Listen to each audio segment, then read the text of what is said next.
Thank you, Deputy President. I'm going to start my speech a little bit differently than I had anticipated because I was struck by something that Senator Grogan said. And while Senator Bragg is a good friend of mine, I have to say when I woke up this morning I did not think at all about Senator Bragg or what he was doing. No offence intended. And I do note that he often does have a very crisp white shirt, though. And I also note your comments about Josie and when she woke up.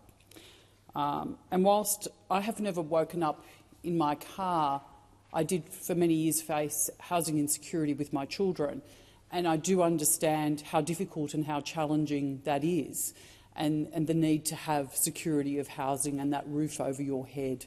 And I guess the challenge is, and I agree with your comment that Josie doesn't care who builds it, but I think we should care about who owns it. And we have a problem with the fact that we have global institutional investors who will be owning these properties that Australians will live in. And that's something we should have a think about, because if we are building homes for Australians, it's our view that Australians should own those homes. And our priority should be that we have the option to own a home. We should have the opportunity to own a home, not actually to be outsourcing that to some globalist entity who we then pay our incomes to in rent. I also have a problem with the fact, and I've spoken about this before, that for women we are allowed to access our super for emergency expenses of paying rent to someone that could be one of these global entities, but we can't access it to invest in our own housing, for housing security for ourselves and our children.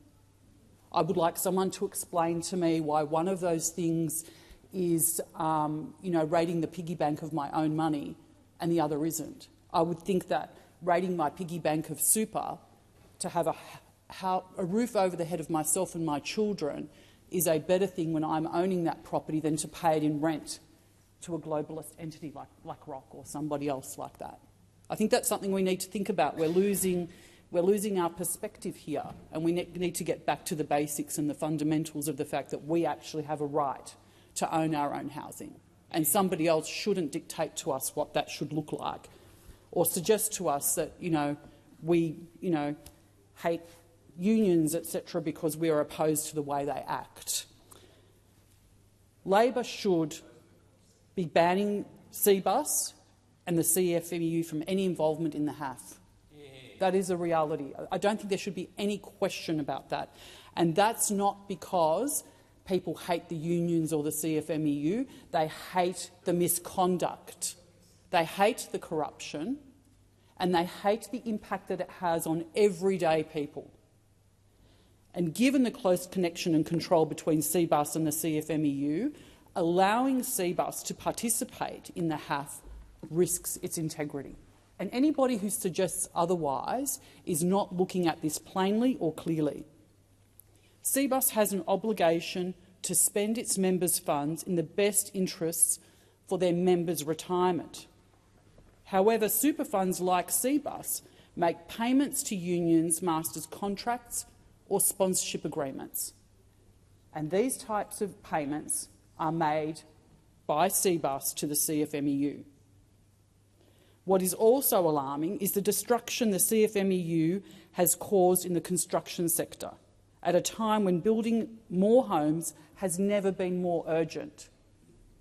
So when we're looking at barriers to getting things done, and I was actually listening to Senator Roberts, many years ago it did take months to build a house. Guess what? Now it takes closer to years to build a house. And that is because of the red tape involved. That's because of the different hurdles at local and state levels that make it so hard for people to build homes. But there are also hurdles in construction that are brought in and are impacted by measures introduced by unions. Numerous sources, including the Real Estate Institute of Queensland, have highlighted that the conditions of the CFMEU enterprise bargaining agreements are leading to an increase in cost of up to 30%.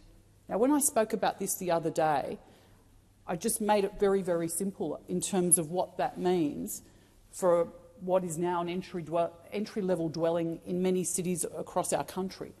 $800,000 30% is another $240,000. Good luck trying to save another $240,000 when you're already struggling to save your initial deposit. That's completely heartbreaking for young people who want to buy their own home. How do they even fathom that? Where do they begin? That is unacceptable. We have heard allegations from state and federal detectives that the CFMEU New South Wales State Secretary, Darren Greenfield, boasted to corrupt building firms that he could secure them lucrative contracts on major construction projects financed by CBUS because of his influence in the fund. That in itself should be disturbing. That in itself should be dealt with, but it hasn't been. The Australian Financial Review also reported that Greenfield previously told a building company owner he would exert his influence over CBUS to ensure the fund instructed the lead contractor to use subcontractors favoured by the CFMEU. Not the best Australian small business or the best local business or the business that provides the best value, but those favoured by the CFMEU. Have a think about that. Despite purporting to take a hard line against the criminality in the CFMEU, Labor has refused to consider deregistering the union. So again, this isn't about hating the union, as the other side has said. This is about hating the conduct and hating the fact that this conduct continues unchecked. Let's put our head in the sand and pretend it's not happening. Well, on this side of the chamber, we are not going to do that. Labor and CBUS have refused to recognise any issue with CFMEU representatives sitting on the board of a $94 billion fund, and CBUS has refused to cut its ties with the CFMEU, despite the allegations and the evidence of corrupt and intimidating behaviour. That's extraordinary. I don't think any other organisation in our country would be granted the same tacit consent to behave in that same way. Until CBUS has cut its ties with the CFMEU, it is an inappropriate party through which to undertake government business, and there can be no question of that, none whatsoever.